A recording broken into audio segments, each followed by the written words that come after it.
Estamos en directo, a través de Adjuris, haciendo la entrevista al doctor Bernardo Ballesteros, hoy sábado 20 de abril del año 2013. Doctor, la primera pregunta va a tratar acerca de la candidatura de la primera dama Nadine Heredia. ¿Es constitucional su candidatura? ¿La Constitución lo prohíbe? No, como un la Constitución no lo prohíbe, no es un problema de tipo legal. En todo caso, puede ser un problema de tipo ético o de tipo político, pero yo soy contrario a esas interpretaciones que cambian en función de las personas, ¿no? Cuando en 1992 al 93 se dio el famoso Congreso Constituyente Democrático, ese Congreso dominado por el fujimorismo derogó la norma expresa de la Constitución de 1979 que prohibía no solamente la reelección, sino también que el cónyuge de quien era presidente podía ser elegido, lo eliminó. Cuando la teoría política y la teoría jurídica dice que cuando tú eliminas de la Constitución un derecho, que siendo derecho, el derecho de elegir, ser elegido es un derecho humano, ¿cierto? Significa, has quitado una traba, estás reconociendo ese derecho, ¿no es cierto? Porque el principio constitucional que rige es que está permitido aquello que no está expresamente prohibido en norma constitucional. Por consiguiente, tú no puedes hacer reaparecer oportunistamente esa norma en una de rango inferior a la Constitución, es decir, esta vale por encima de la Constitución, porque eso sería pasar por encima del artículo 51 de la Constitución peruana vigente, ¿no?, que establece la pirámide jurídica. O sea, la jerarquía de las leyes establece que la norma superior es la Constitución y que ninguna norma de rango inferior puede ir más allá de lo que la Constitución establece o no prohíbe. Por consiguiente, desde un punto de vista constitucional, la persona, cónyuge, hombre o mujer, según quien sea el presidente, que está gobernando el país, está habilitada para candidatar.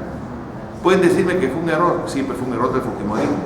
No debió suprimirse la norma constitucional de la norma 79. ¿Quieren resolverlo? Repónganlo pues a nivel constitucional.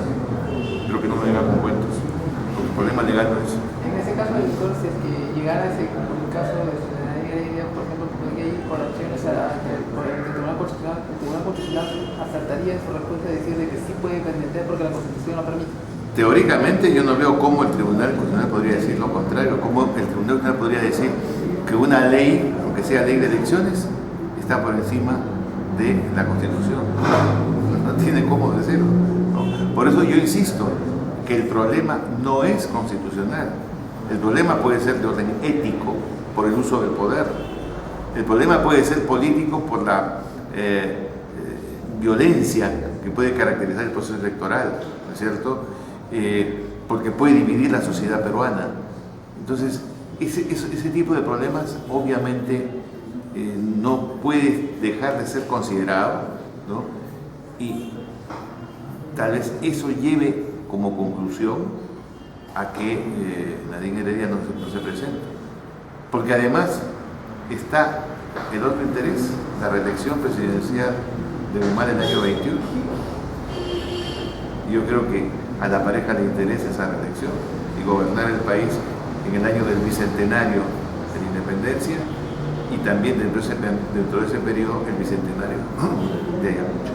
Respecto al tema del año del bicentenario, ya los 2 siglos que se celebra la independencia de Perú, ¿usted cree que al Perú en todo su tiempo de época republicana debió ser concedida una unicameralidad o una bicameralidad? Bueno, la primera constitución fue unicameral, pero esa constitución no rigió. Fue, digamos, una bella apología a la independencia, y el Perú era territorialmente muy grande, pero con una población relativamente pequeña. La experiencia histórica demuestra que allí donde rige el sistema bicameral, este sistema ofrece mayores garantías para la sabiduría de la ley y para la representación política de los pueblos. De manera que yo soy lo digo por experiencia porque yo he sido senador y yo conozco de cerca lo bien que funcionaba el Senado y por consiguiente soy un convencido de que el desprestigio en que se ha asumido y cada vez más el Congreso es, entre otros factores, por la ausencia de Senado. La escuela naturalista nos dice que los derechos son inherentes a la persona. Ajá.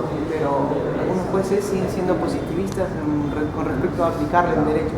¿Usted cree que el problema se deba a la falta de interpretación de estos o a la falta de conocimientos que se deban aplicar? Yo creo que, bueno, no sé cómo te habrán enseñado eso, pero en realidad la escuela positivista no surge como una negación del derecho natural, necesariamente, ¿no es cierto? La positivización, por ejemplo, de los derechos humanos son un aspecto importante porque durante mucho tiempo los derechos humanos fueron meramente declarativos, que no tenían fuerza de vigencia, ¿no es cierto?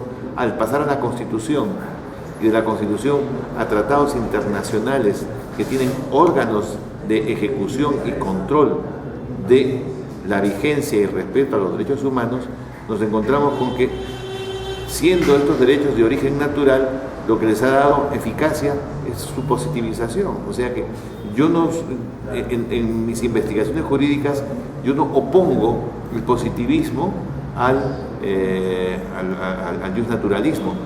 Hay algunos jueces que lo hacen, pero supongo que debe ser por falta de formación.